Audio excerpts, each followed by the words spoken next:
Good afternoon, everybody, and welcome to the first of our Suidlanders interview series. I've never done this before. I don't know if I'm even suited to doing it, but we're going to give it a try and see how it goes, and it may become a long-term project. And I thought that the best place to start would be Russia. I've just been in Russia. It was a magical experience, and I thought, well, we should probably start with Donetsk because it was such a powerful visit. And the very first person who came to mind for me to interview, there was only ever one, number one, was Daria from Donetsk, a lady that I met, a lady who was given to me very generously by the authorities to interpret for me one day. She told me a very powerful story. And so when it looked as if we were going to get this interview series, new series for Suidlanders going, I contacted her and I said, would you still be willing to be interviewed the way that you told me when we spent time together on that day? And she said, yes. And she's here now. Daria, welcome. Hello, Simon. Nice to hear you. Nice to see you all. Yeah, I'm ready to tell my story. Fantastic. Daria, for our audience who don't know you, I'm going to ask you to give a little bit of background about yourself. But before we do that, I just want to give the audience a little short, brief timeline of Donetsk. Excuse me, I keep on knocking this microphone. For those who don't know, there's a special military operation, a war, whatever you want to call it, occurring in the Donbas region of what used to be Ukraine. In 2013-14, there was a coup against the democratically elected president of Ukraine. And the coup, we know now, there's all sorts of video and audio recordings out there, was initiated by the CIA and the US State Department and other NATO actors. So they wanted to get rid of the president, and he ran away, and they put in a new president. And then the people of Donbas, which is a region of Ukraine, it's Lugansk and Donetsk, they're like provinces, more or less. They said, we don't want any more of this. We're going to go our own way. Under international law, we are seceding from Ukraine. And then Ukraine came and said, you're not allowed to secede. We're going to fight over this. And for 8 years, there was a war proceeding in that region. And by February of 2022, Russia said, we're going to go in and help the Donetsk and Lugansk people against the Ukrainians because they're mostly Russians. They've done everything legally and they want to join Russia. They seceded, firstly from Ukraine. It was one event. Later, they said, we want to be a part of Russia. And so the Russians thought that that was good and that they would go and protect the people of Donetsk at a time when the Donetsk militias and Lugansk, I beg your pardon, the Donbas, both provinces, were getting really badly hammered. It was too dreadful for words. Excuse me. So today we've got Daria, and she's going to tell us a little bit about the experience of those years. For some of the years, she wasn't there. They, as a family, as I understand it, they left and went to safer places. But she speaks English beautifully, and she's a very nice person. I found it very easy to talk to her. So I'm sure that you will find it just as easy to listen to her story of the drama and the suffering in the Donbas since 2014. Daria, please, if you don't mind, would you give us a little description of who you are, where you come from, Are you a mom? Are you a wife? What do you do for a job? We'd love to hear more. Yeah, surely. All right. So, my name is Daria. Daria Kovalova. Like my surname is Kovalova. I'm 33, and when everything started, I was 22. I was young and ambitious and had a very bright, interesting life. So now I'm married to a nice man.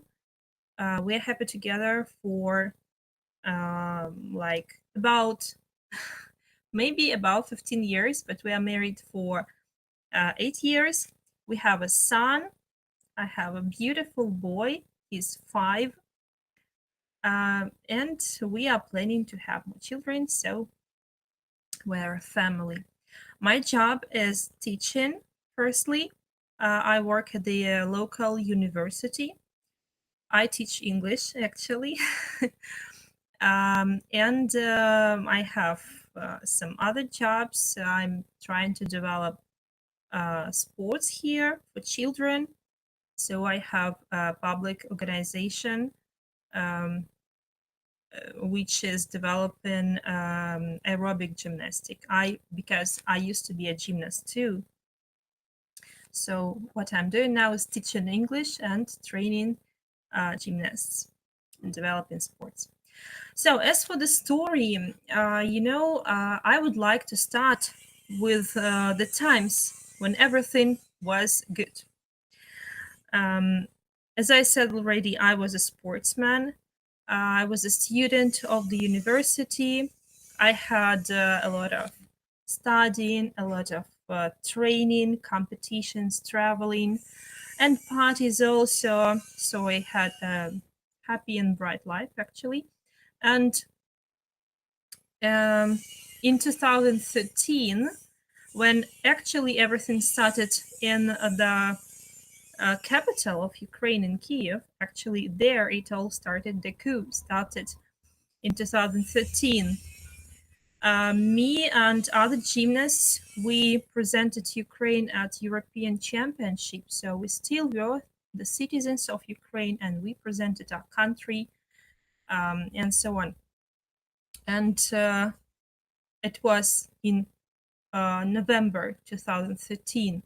We knew that something is happening in the capital, but we didn't think a lot about it. We had a lot to do, and we're like, oh, this is politics. Young people do not take it seriously. They are not interested in that. And we were also like this. So that was my graduation year in the university. I was looking forward to beautiful life, adult life after university. I had great plans, just like all youth in my native city.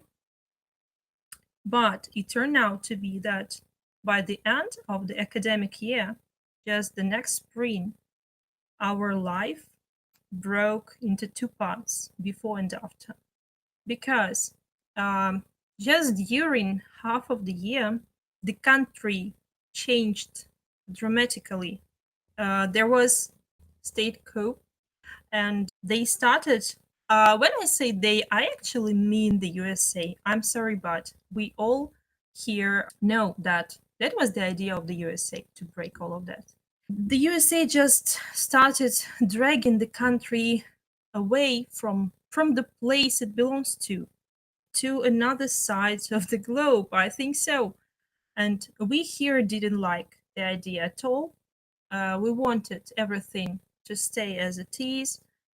And since our region is closer to Russia, we are actually at the border with the Russia. We wanted to stay like pro-Russian, to be good neighbors, you know. We have two native languages, Russian and Ukrainian, and most of our families are mixed, like Russian Ukrainian families. So we didn't like it. And our region, I mean Donbas, we decided not to join all of that circus, not to join that American politics, and to separate from the country.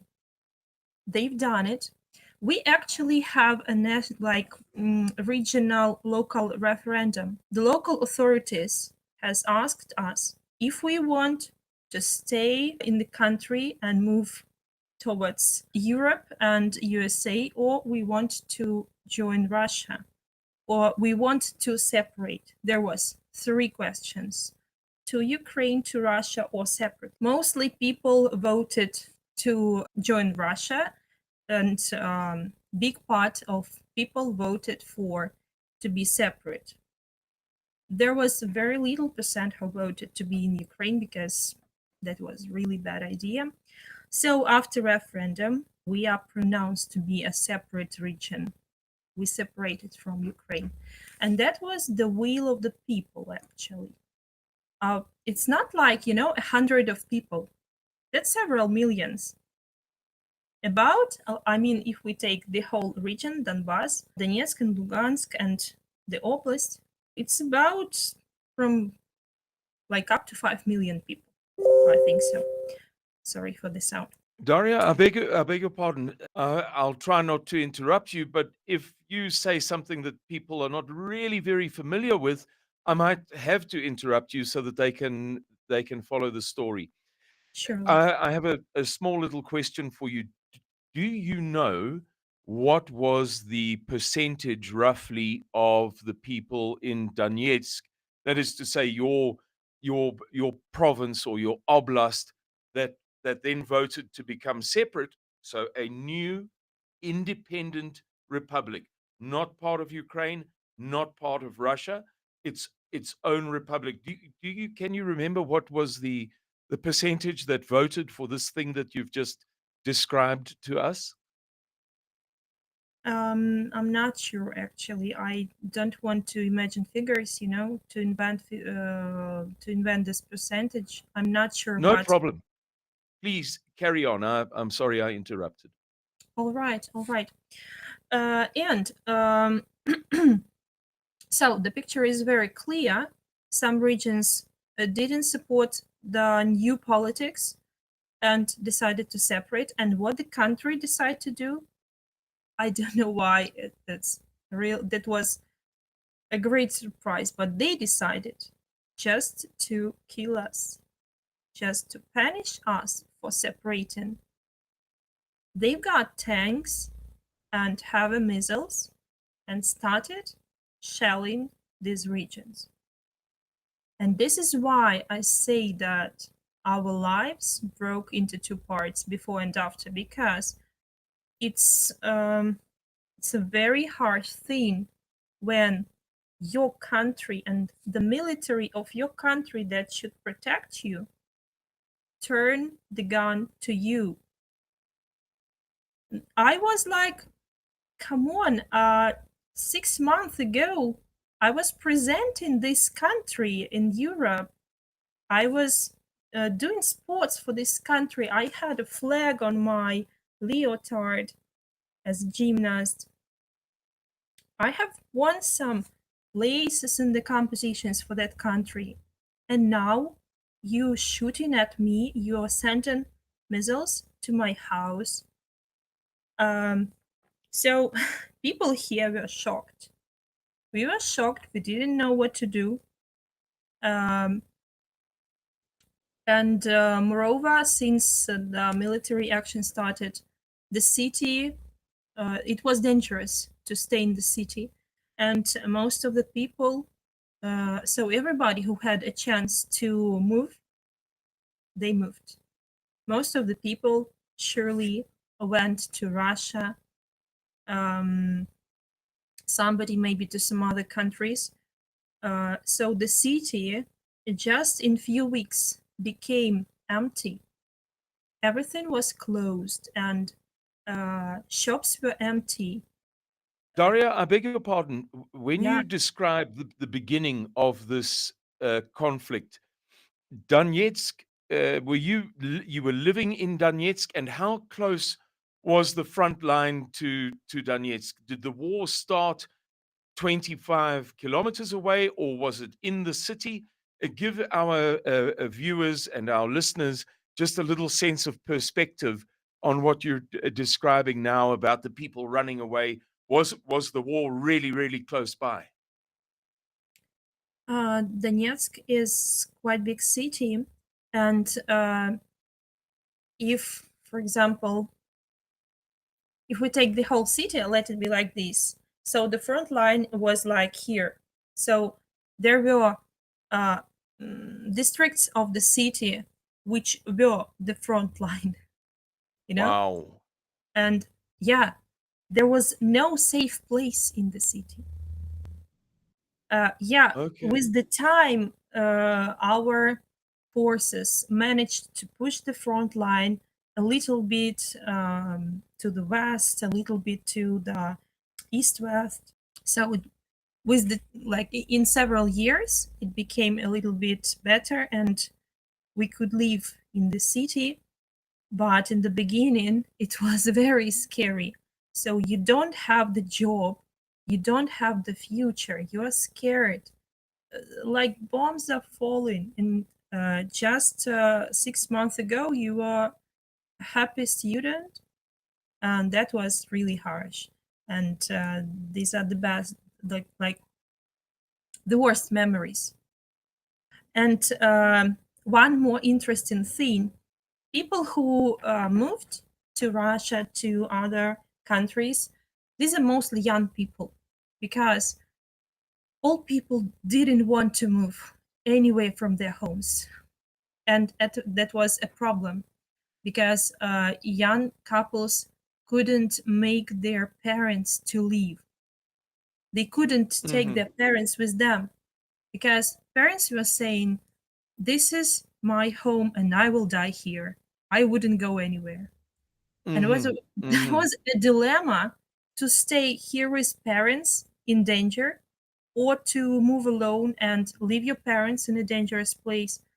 That was really difficult decisions. So Yes. Yes. I just want to throw in a little anecdote, if I may. As you know, I visited Nikolskaya Monastery, where the Ukrainians attacked the monastery. It's very clear which direction the various missiles and bombs and what have you, and bullets and shells came from. Uh, and while I was there at the monastery, the International Committee of the Red Cross came to give some assistance to the people in the village, and it was only elderly people, a few men, but mostly women. I don't think I saw even one person in their 50s. It was all 60, 70, maybe 80 years old. These people with these terrible ghosts in their eyes, haunted eyes. It was an unbelievable thing to witness, how yeah. only the old people, everybody else left, only the old people stayed through everything. But please carry on with your story, Daria. Yeah, everything is right. So I personally didn't have the opportunity to leave, so I stayed. Me and my husband, we stayed in Donetsk. We were, we were young and beautiful, but we didn't have money. And to move somewhere, you need a lot of money. So we just stayed. I Since we didn't have jobs, even because everything is closed, there is not an opportunity to go somewhere for a vacancy. I just came back to the university that I've just graduated. I even didn't have the prom from the university, because it was already the war. I came back to the university and I said, so I've graduated from here, so please take me. They have given me the job, they took me, but before, there was a Ukrainian currency, grivna, and after we separated, we were supposed to change to rubles. And this transition from one bank system to the other, that's not an easy thing at all. And I remember that when I started to work in the university, we had 2 months without salaries at all. We worked for free. And the third month, we've got such little money that was so disappointing, so sad. And with the time, it became better, but these times were really harsh. As for the story that Simon has just told us about the monastery, I just wanted to say that this is true, that they bombed not only, the front line, they tried to attack monasteries, schools, universities. I have a couple of holes from missiles in my university still. So just any infrastructure of the city. And we didn't have the water. Yes. They Yes. blocked the water then. Yeah, the time came, Daria, I several. beg your pardon. Yeah. Before you go on, from a practical point of view, I'm sitting here curious, and perhaps many of our listeners are also curious. When they block, when they block the water, what did you do? I mean, it's easy to say, "Well, I just bought water at the shop," or in practical terms, you can't bath or shower. Was this just normal that people would buy a little bit of drinking water for the family for the day, and for the rest, well, there's no water. There's absolutely nothing you can do. Well, first several months, maybe 2 or 3 months, we didn't have the drinking water at all. We were just boiling usual water to drink, just the water we had. There was no water that was distilled or like clean somehow. And as for the Wow. technical water, we have multi-storied homes, like apartment buildings, like Hmm. 5, 9, or 12 stories. I mean, and there is a heating system which is turned on in winter because winters Hmm. are cold here, so we have central heating system. And every house had the place where you can turn on the faucet and take water from this central heating system. So what people were doing, we were just going to the basement of the apartment buildings and have water from the heating system. In other words, many of our listeners will not understand this at all. So I'm going to clarify a little bit, and you must please correct me if I make a mistake. So in these old apartment blocks, some of them are not old, but it's obviously very cold in those parts of the world. The winters are unbelievably cold. They have a central heating system that is run from the basement, something that we don't have in South Africa at all. And that heating system depends upon pipes with radiators. You've all seen them in movies. Yeah. And water is boiled in the system, in the basement, and it is run through the pipes and the radiators.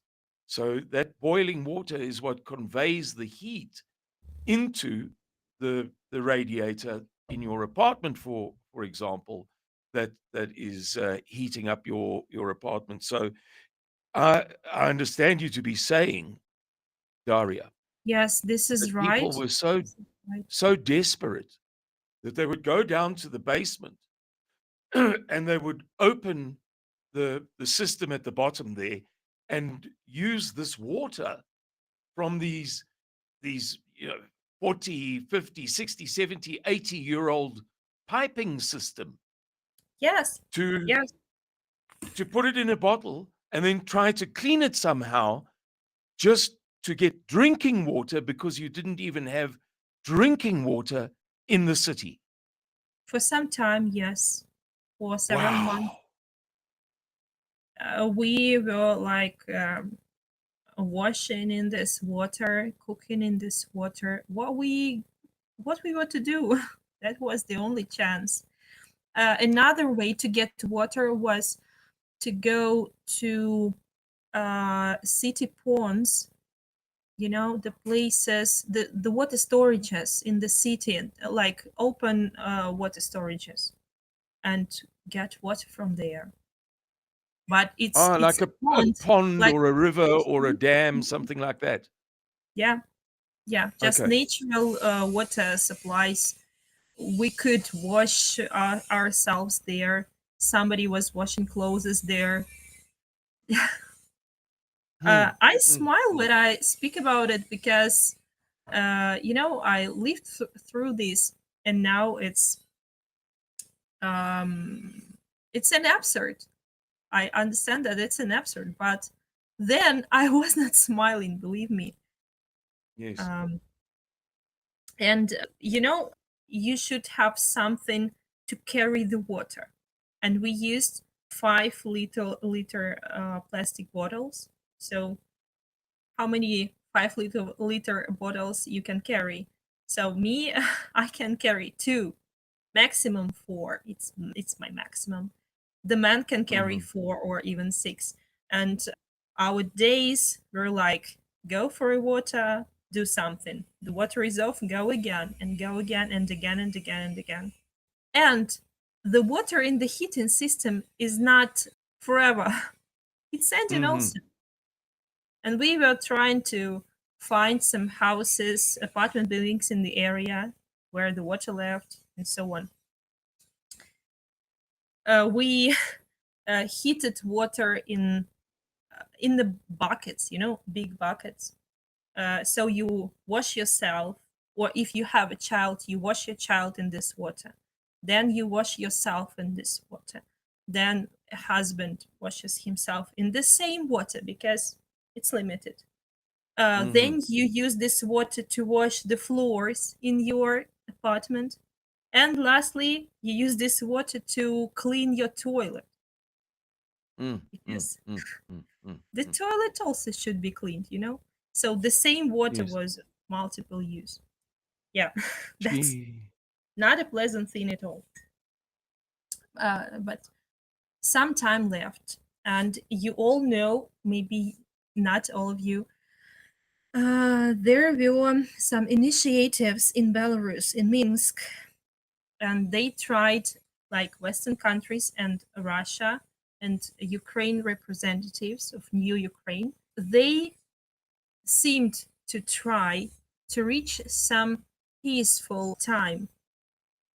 And we had the periods of so-called peace. I'm not sure the English word that I know the English word for this. The temporarily peace. Yeah. Okay. A ceasefire or a truce or a something like that. Yeah. And later, so nowadays, we know for sure, and they do not hide it, that they just use this time to get more weapons. Hmm. Yes. Uh, That was when, admitted by Angela Merkel in an interview and also by the French former President Hollande in an interview on record. They admitted that the Minsk process was, in fact, a ploy yeah, for them to buy time to build up the Ukrainian army, to strengthen it, to smash the breakaway republics of Lugansk and Donetsk. this is very right. And we understood it because we saw that every time after that temporarily like peace, we had more powerful attacks. We had new attacks. So we understood that that time wasn't for peace. That time wasn't to march. But if everything was very bad in 2014 and 15, then approximately to 17 and 18, it was really bad, I should say. I should admit that the front line was pushed away a little bit, and both, like, after 4 years, 4 or 5 years of fighting, both sides got tired of this, and we've got to know that a lot of people from the other side of barricades were not willing to do this. They were pushed to do this because that was the new Ukrainian policy. and they didn't ask their people if they want to go at war to Donbas. They just grab them and carry here. So So I another, know, yeah. huh? I was just going to say, so in other words, if in our minds we imagine that Donetsk is just, this is purely for the purposes of the conversation, if each person imagines that Donetsk is the shape of a circle, which it's not, and we imagine that you draw a line down the middle, the one side is is the Ukrainian forces, and on the other side is the militia forces. You're saying that if you were on the Ukraine side, but you had voted for the republic to break away, but now the Ukrainian army has come and you are caught behind them, then you've got no chance to escape, and they put you into the army. Yeah, moreover, if you if you tell them the truth that you voted for separation, they would just kill you. No Really? chance. Yeah, just where you are, just shoot you, and that's all. A lot of people were killed, believe me, really a lot of people. Moreover, well, I when you were in Donetsk, I mentioned my brother, and I should say that he took part in the fights in 2015 and 16. He was there also, and he was telling me that sometimes they negotiate with the other side to get to know what's on their minds. And sometimes, not all the time, but sometimes, they found that the other side didn't want to be there and didn't want to fight. And Wow. but they should do it. And this side also should do it because it's like but when you know that your enemy is not actually the enemy and he actually doesn't want to kill you, you don't want to kill him too, right? So Hmm. sometimes they just negotiated and had that kind of like the first side told them we have to work, we have the shelling at 2, so hide, and then when you have the shelling at 4, we will also hide too, so to avoid victims. Wow. Sometimes it happened really, but Okay. that all was before 2022, to be honest. After 2022, everything changed dramatically one more time. So those years, like 2017, 18, and 19, were like they were not as harsh as earlier, and people even got used to such life and had children. We got married in 2017 because what we're waiting for better times, there wouldn't better times. So the life just continued, and after pandemics, we also had pandemics of coronavirus in 2020 for a long time. After pandemics, when in 2022 the special military operation has started, yes, we were shocked, but that actually was the thing that we were all waited for. Before that time, before 2022, Russia couldn't fully support our region, only in some small parts. So as everybody, nobody knows, they were trying maybe to give us some equipment, maybe some tanks. I'm not sure because I didn't have any evidences of this. I think that they tried to help, but the thing that we are all waiting for is the moment when Russia would admit that we are the part of Russia. We wanted to become the part of Russia, because you see, to be a separate state, it only sounds good. Actually, there is nothing good in it. What separates life you could live when you do not have any economics, any supplies. Your passport is not regarded in other countries, so you're like a banana republic or something like this. So we Mm-hmm. wanted to Mm-hmm. be fully Russians, and this day came. Yeah, we all were scared. We all were shocked. First day maybe, but here in Donetsk, most of the people were glad that it all started. We thought that it's fair, that it's justice, that those who were killing us all the time would be punished. That was like the moment of justice for us. If you didn't know, here in Donetsk, there is city hall of children's and youth art, and next to this hall we have so-called Angels Alley, the Alley of Angels. Did you know Yes, about it, Simon? yes, yes.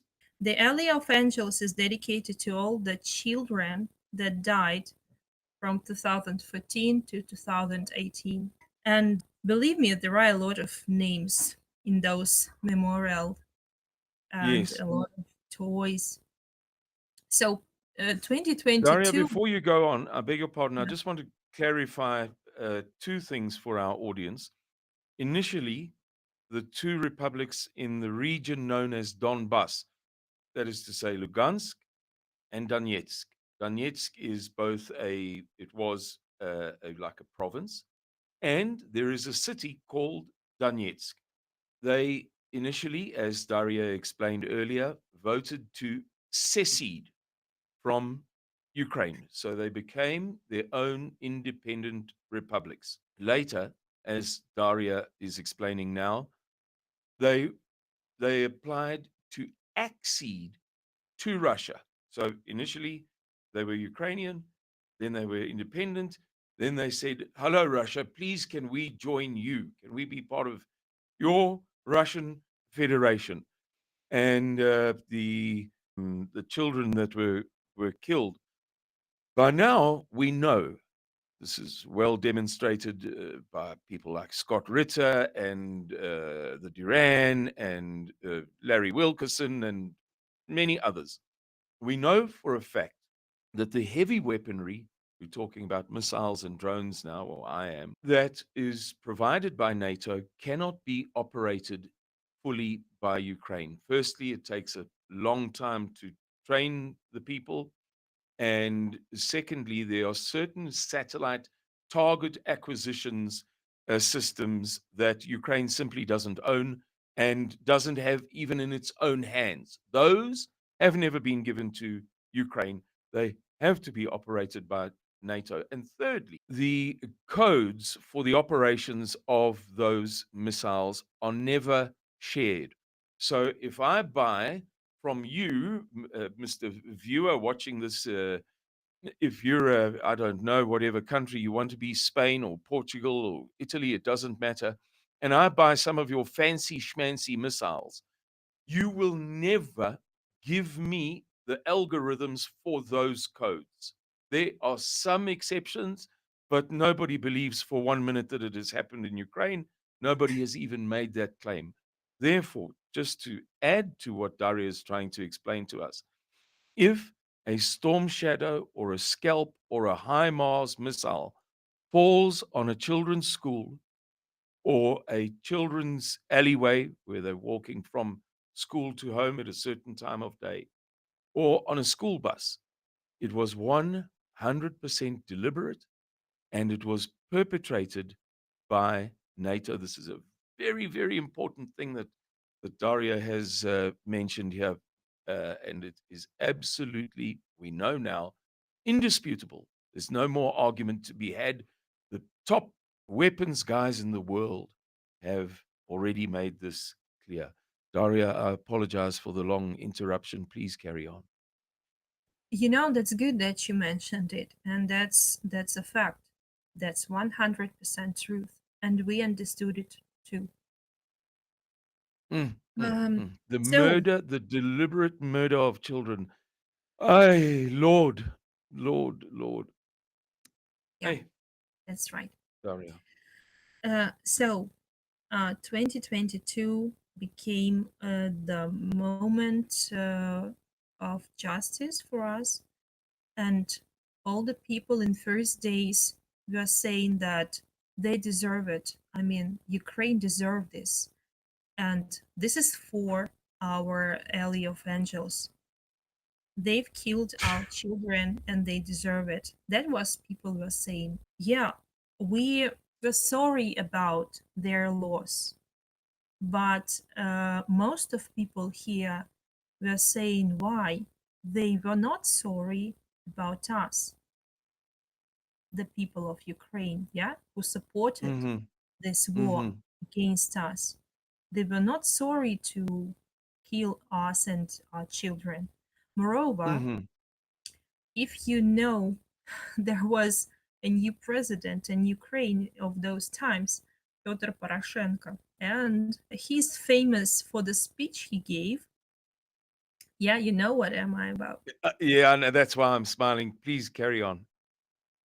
That's a very famous speech that he delivered in those years in Ukraine.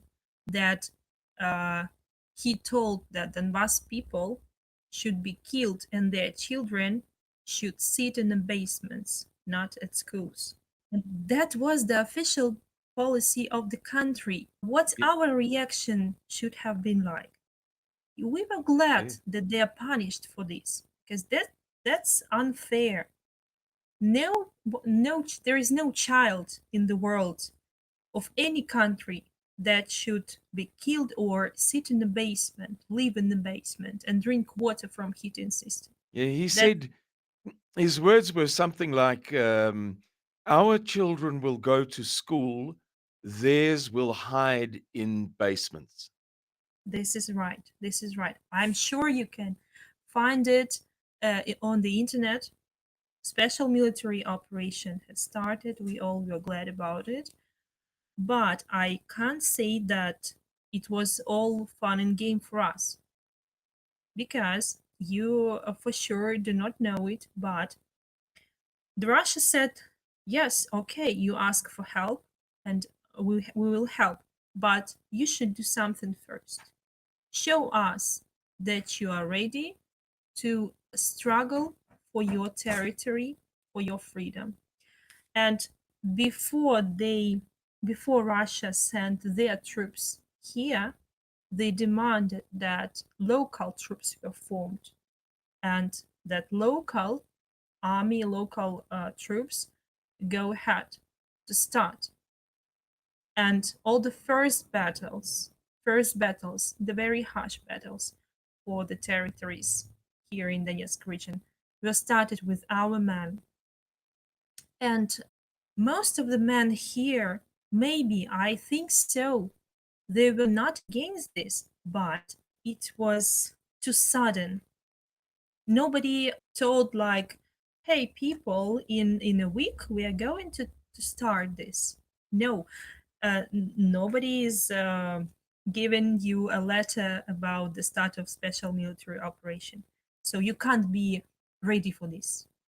So there was just the moment when men will start to be caught in the streets and get to the army. And that was a scary times for us too. Most of us were not ready. Yeah, there was a part of men that were ready for this and that they like didn't need to be caught and sent to army. They went there by themselves. And for example, my elder brother was in that within them. He knew that something that will start and he was trying to tell me to leave Donetsk. I didn't believe him. I like when nothing started, like maybe 2 weeks before, 2 3 weeks before special military operation, he was saying me, Dasha, take the child, take your husband, and go deeply to Russia. Do not stay here. Here would be a war. Maybe he knew something, I don't know, because he had some relations with the military from previous years. I didn't believe him. I told him, hey, nothing will happen. Calm down. When everything started, he like took all of his might, all of his like soul and spirit in a week, took his like things, clothes, and he went to the army. Daria, Um, yep. excuse me. So the conflict began in 2014, and it was worse for the first couple of years. Then it got a little bit better. Along comes Russia to start the special military operation in February of 2022. So between 2014 and 2022, was it a volunteer militia? There was a volunteer Yes. militia. And then the Russians said, okay, we're going to come and help the volunteer militia, but you need to build more army units. So I think that you're saying that the men that were drawn into that were required for that purpose, they didn't have an opportunity to prepare themselves. And so a few weeks before, the guy is working on a computer with little soft hands or something like that. And then 2 or 3 weeks later, now he's expected to be a soldier. And that was very difficult. Do I understand you correctly or not? Yes, everything is right. Thank you for clarifying the information because I'm very emotions about this. You're totally right. So they were not prepared. Yeah, there were like And one of them was your brother. I beg your pardon. One of them is your brother. So this is now maybe November, December, January, early February, 21, 22, and your brother's saying, Daria, you've got to leave. There's big trouble coming, and he's now passing into this new system, this new army that is being created. yeah, yeah, this is right. Okay. Uh, Special military offices were organized. Men were took to these offices. Then, like they managed to like who, where, and so on. But not only men were not fully prepared to this, but the system also. That was everything was very sudden to start, and they even didn't have the opportunity to prepare special spaces for those men that are taken to the army. So they took just the biggest places that they have, some storages, gyms, and put there like 100 men, 50 men to sleep and to get prepared to the war. That was scary. That was not good. And just imagine, I have really a lot of friends who told me, hello, yesterday I went to the shop with my husband and get back home without a husband. And I even do not know where he is and what he's going to be. But our women are not those who will sit and cry. Our women did everything to find their man, and the first thing they tried to do is to bring something to his man, to their, I'm sorry, not his, her or their man. Um, we were trying to bring warm clothes, food to our man, and we understood that he's not alone there. There are like hundreds of scared, cold, and hungry men, and you know that your man will share the food with the others. So you do not bring the food only for your man, but as much food as you can to be shared for all. So first weeks of especially military operation were very badly organized because you can't organize such big event from zero without any preparations. And I want you to understand me right. We do not blame Russia for this, but this is the special thing about special military operations. There is no, the plan. In the factory or in the university, you know how it's going to be. Every year we have the same. It doesn't work with special military operations. It can't be the same because you didn't have previous one. Mm. It's every time something new, something unprepared that can't be planned fully. Yeah. So This is the first nature several, of warfare. Throughout yeah, history, it has been exactly the same in every major campaign. The early days of World War One were an absolute catastrophe because nobody had any experience in how to do that. The early days of World War Two, too few uniforms, too little food, not enough fuel. It's the nature of warfare throughout history. Nobody knows what they're very keen to fight. They just don't know how to do it at the beginning, and it takes a while to get warmed up.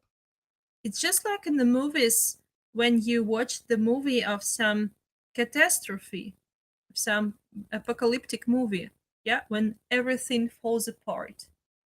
You want to do something, but it's really difficult to find everything that you need, the supplies, the ammunition. Our first men were brought to the battlefield sometimes even without the ammunition, not in the army boots. They didn't have army boots. They could have just sneakers, Hmm. helmet and sneakers, They didn't Hmm. have enough guns. Sometimes they were given guns of the World War One, just very old guns. So Really, yeah, yeah, that's World true. War One. Do you know Mosin? Yes, Like, Mosin Nagant.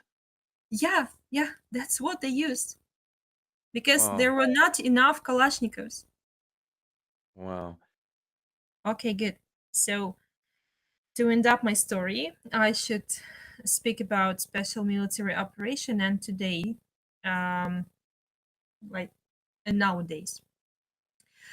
Um, so uh, once again, we were glad that Russia started this operation with all the might that Russia has. Because compared to Donetsk People's Republic, like we have like this, and Russia has like this of power and might in terms of military, in terms of weapons. But Ukraine did the same. Ukraine started asking the whole world for the weapons.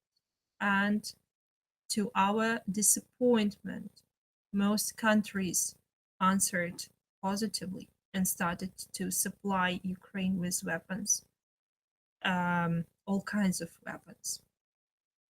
So, the main difference between the war 2014, 2000, like 2021, 2021, and 2022, and so far. The main difference is in the number of weapons and number of countries involved. It's in the size of these military actions. It became really bigger and more serious than it used to be. So it became even more dangerous than it used to be. And yeah, and I have already described that it was very scary in Donetsk in 2014 and 15, but you can't compare this with 2022, 2023. And one more difference is that I used to be just a young lady in 2014. Yeah, I was 22. My husband was like 25, 26. We were young and we held the responsibility only for us. In 2022, we had child.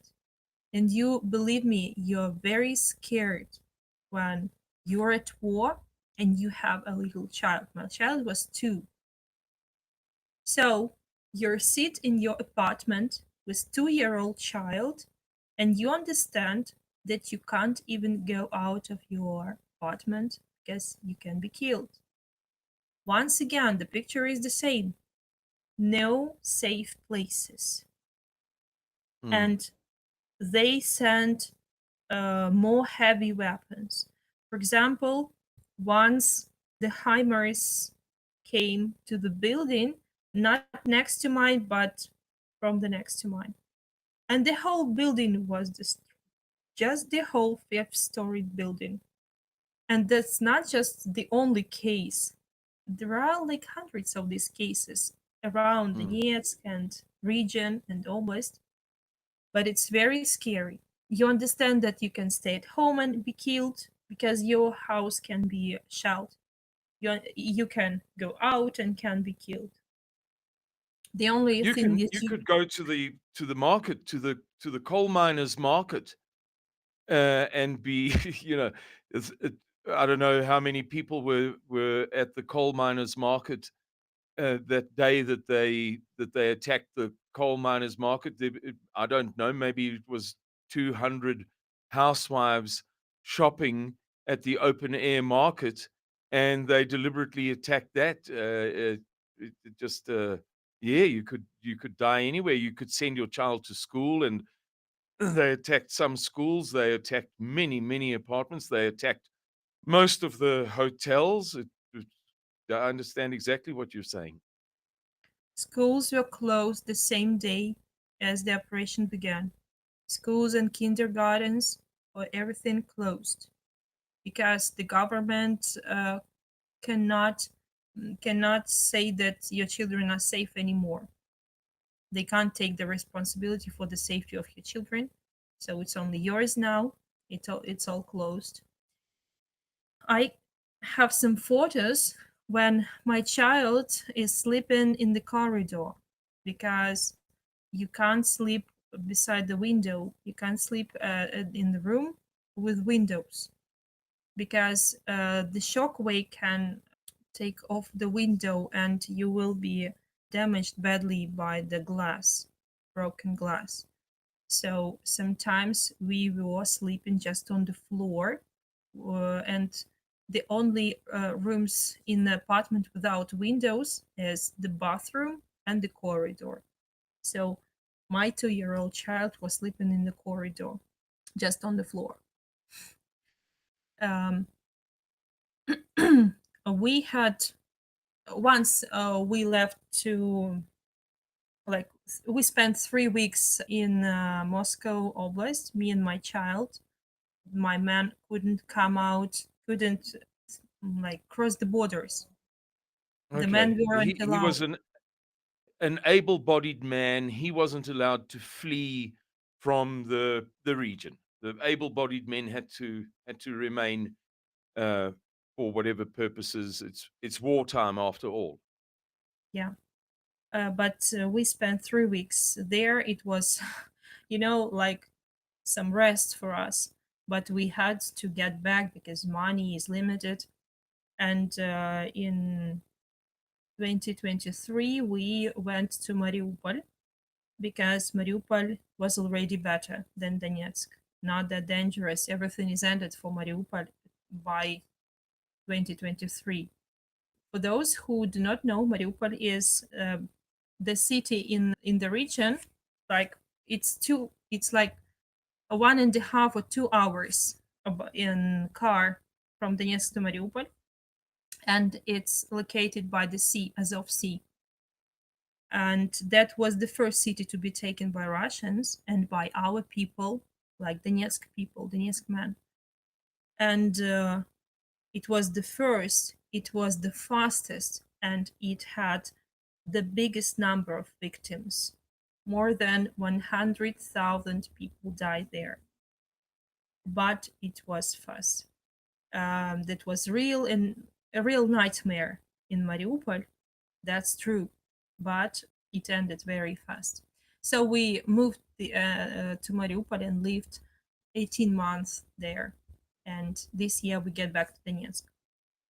To end up my story, I should say that we do not regret joining Russia. This is what we wanted. And we believe that we have made the right choice. And every day we look at Ukraine and it's getting worse and worse and worse. It's it's a pity that we've lost that country. I was born in that country, and first 22 years I lived in Ukraine. First passport was a Ukrainian passport. But unfortunately, we should face the truth that is already not a country at all. It's broken. It's sold to the USA fully, and they will never recover. So Russia is the right choice, and we do not regret it at all.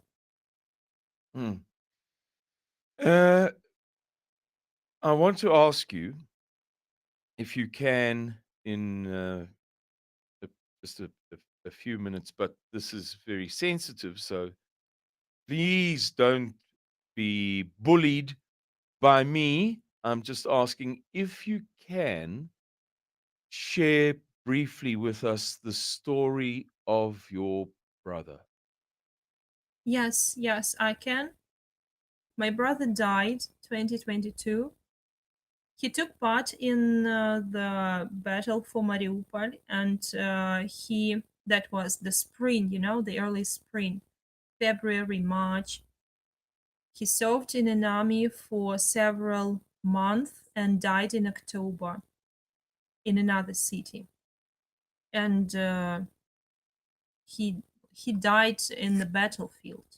He was a soldier. So yeah, me, my brother, he was actually, by the time of the death, he was 42. It's quite early, I think. He could live longer. But just as a fact, he was not married. Yes, of course. He didn't have any wife. He didn't have children.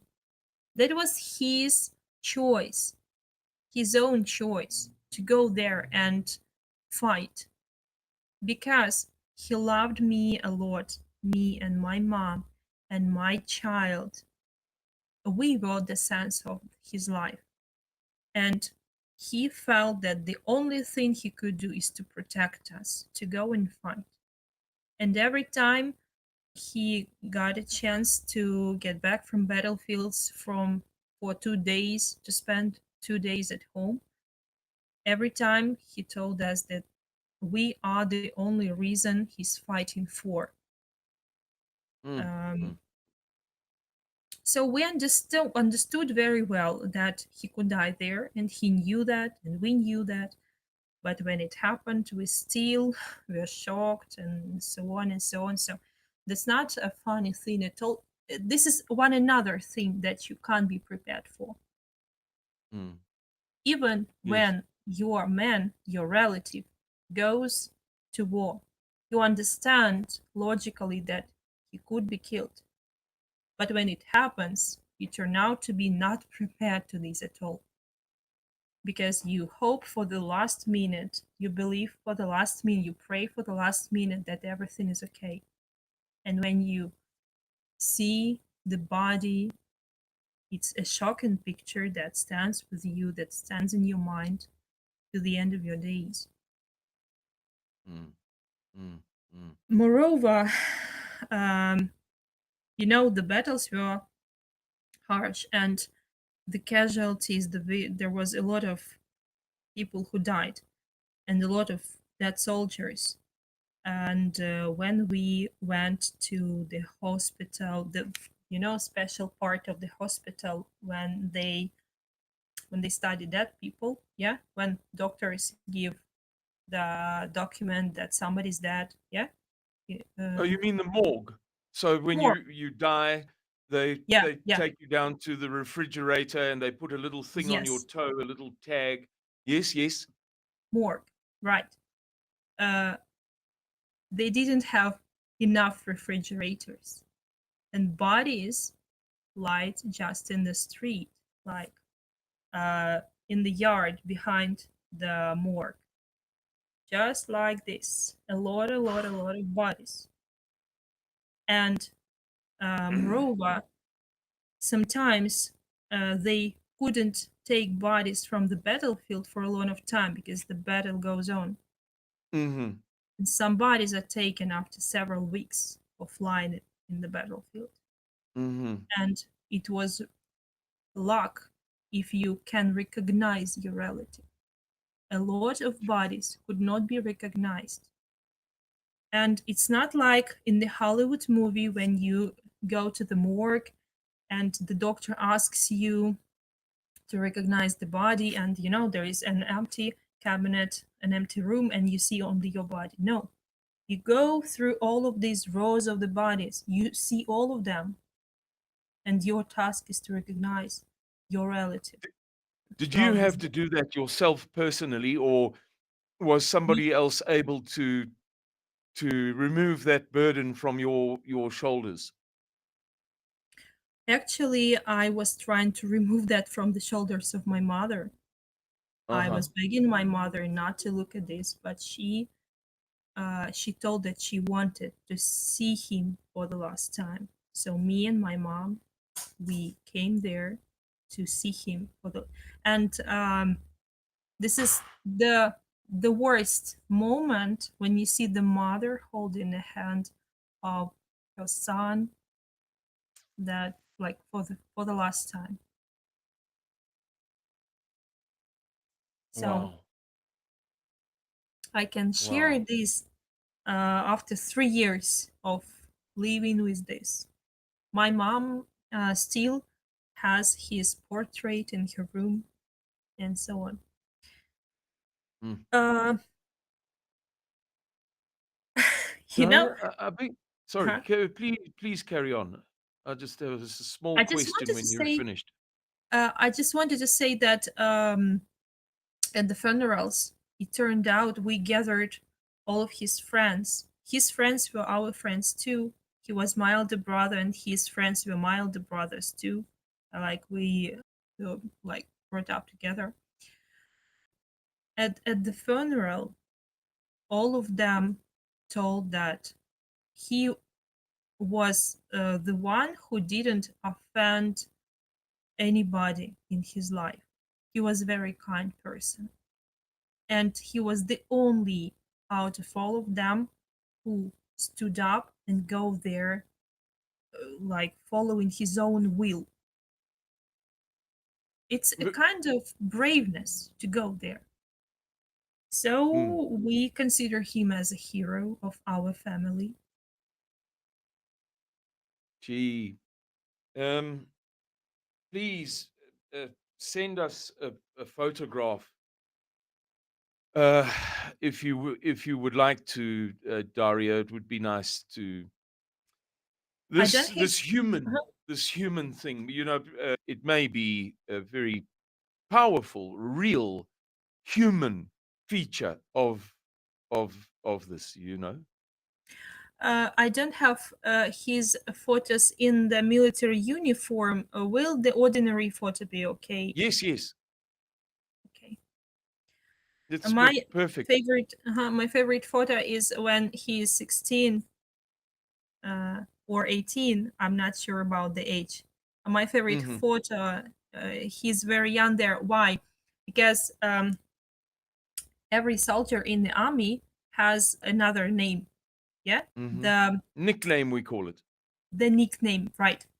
And my brother's nickname was Yesenin. Yesenin is a very famous Russian poet of the previous centuries. And he had this nickname because he firstly looked like those poet physically when he was young. Secondly, my brother was writing poems too, like poetry. He was writing verses.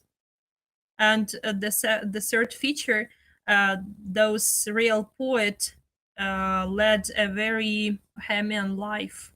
He used to drink a lot and had a lot of women, and my brother actually led the same life. He was romantic, beautiful, and free, liked freedom. Daria, if I may ask, you certainly don't have to answer. How did he die? He was uh, he was injured by the pieces of the bomb that exploded Shrapnel. Yeah. Was it airborne bomb from an aeroplane, or was it a 152 millimeter shell, or I'm 155 millimeter NATO shell, or do you know? not sure.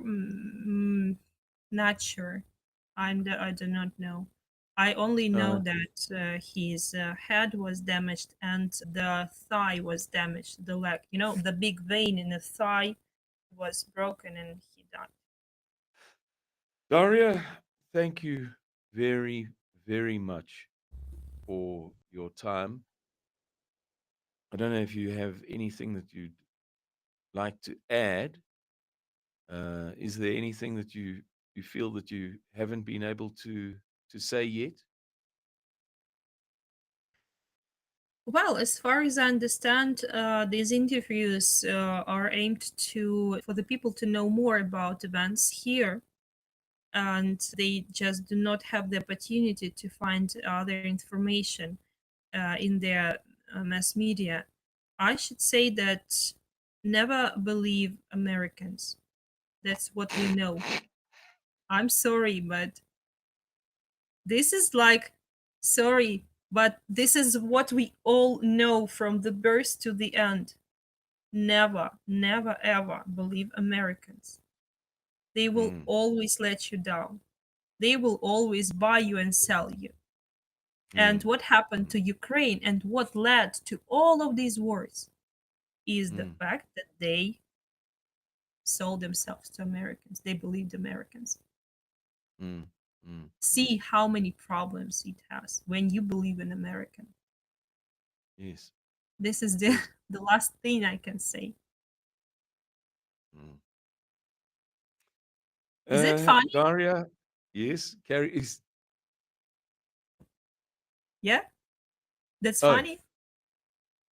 it's yeah, yes, it is funny because it has become a kind of a specialty of mine in regard to Ukraine, Russia, whatever. I think that I was one of the first people to dig the deepest. I'm not a military expert. I'm not saying I was the best guy on the internet, but I dug deeper than most commentators on the internet. So much so that a very, very famous, world famous professor of political science came to visit me here on this farm. And when she arrived, I said to her, why? You didn't explain to me what is the purpose of your visit. I'm happy to have you. She's a lovely lady. She said, because I've been following you for a long time and you are very far ahead of the people who are discussing certain things. You started speaking about certain things months before other famous internet commentators were observing these things. So I'm very aware of the Coudenhove-Kalergi plan, which is a plan to divide Russia into 3 or 5 pieces. It depends upon which plan. I was Really? speaking about yeah, yeah, yeah. This is it's hundreds of years old plan. I was talking about Kaya Kallas, the I know, I know. Minister of Foreign Affairs for the European Union. She gave a speech that nobody talked about, in which she had a map on like a painter's easel, like an artist, and the map was set up there, and then she was showing, as she was speaking, how we have to chop Russia up into these pieces because it's too big, and this is completely unacceptable, and we need to divide it. So if you talk about the selling of Ukraine, about the 42% of Ukraine that has already been collateralized, the land used as collateral for the $350 billion that the USA has given. There were these guarantees that were never mentioned. And 42% of Ukrainian land was given as guarantees for the money that it received from the USA. So when Donald Trump talks about uh, we're going to exploit the minerals of Ukraine, he's not initiating that conversation. He's reacting to purchases of land as collateral. Obviously, they can't pay the loans back. Yeah, I So the see. collateral becomes owned by the lender. And that money wasn't given by the US government directly. It was passed through BlackRock, State Street, and Vanguard, the three biggest asset managers in the world. So effectively, BlackRock, State Street, and Vanguard are the ones who are going to benefit from whatever of the 42%, or maybe they'll find another 42%, but Russia now occupies a lot of that 42%. So BlackRock and State Street and Vanguard won't be able to get the lithium and the rare earth minerals and all of this kind of stuff. But that was the idea. BlackRock, State Street, and Vanguard got the money from the US government. They gave it to Ukraine. They took the promise of the 42% of land as collateral. And then on the inevitable, because it is 100% inevitable, failure of the country to pay the loan,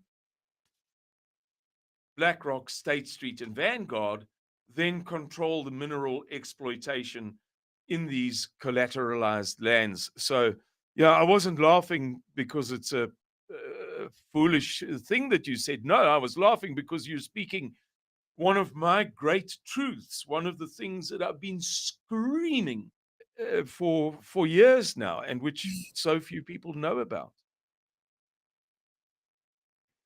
Everybody knows that here. But the cost of this knowledge is too high. That is why people should listen attentively. Well, Simon, thank you very much for giving me the opportunity to tell this story, to share this with people around the world. Oh, Daria, it's my absolute pleasure. It really, I don't want to be too sentimental, but the pleasure is 100% mine. Thank you for your companionship. It was only one day of an 85-day tour, but I so thoroughly enjoyed your company. And I'm glad that I've been able to get it again today. And hopefully, we will be able to find a reason to hold another conversation sometime. Why not? You speak nicely. All Thank you right, then, again. Daria, thank you for your time. Thank you, Simon. It's my pleasure, Daria. God bless you and all of the fantastic people of Donetsk whom I met 6-7 weeks ago, whenever it was. God bless all of you, Daria. Thank you. Thank you. Bye-bye. Bye-bye, Daria. Okay. Goodbye.